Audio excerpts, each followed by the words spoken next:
અમદાવાદ મહાનગરપાલિકાની town planning કમિટીની બેઠક મળી હતી। 7 ડે સ્કૂલના ભાડાપટ્ટા અને બાંધકામની કાયદેસરતા લઈને ગંભીર ચર્ચા થઈ। બેઠકમાં કમિટીના સભ્યોએ રજૂઆત કરી કે 2001-2 માં એએમસી દ્વારા 7 ડે સ્કૂલને ભાડે આપવામાં આવેલી જમીનના પટ્ટામાં નીતિ નિયમોનું પાલન થયું છે કે નહીં તેની ચકાસણી કરવી જોઈએ।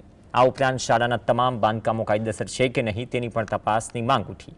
આ મુદ્દે કમિટીએ અધિકારીઓને સૂચના આપી કે 7 ડે સ્કૂલના ભાડાપટ્ટા અને બાંધકામની વિગતોની ઝીણવટભરી તપાસ કરવામાં આવે। જો બાંધકામમાં કોઈ ગેરકાયદેસર બાબતો જણાશે તો તેને તાકીદે દૂર કરવા આદેશ અપાયો।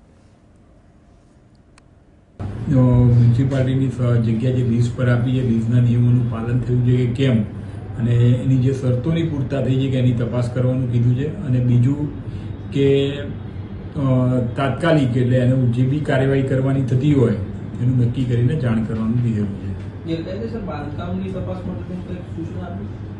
એક એ પણ સૂચના આપેલી છે કે એમાં તપાસ કરીને જે પરવાનગી વગરનું બાંધકામ હોય એનું પણ આપણે તપાસ કરીને જાણ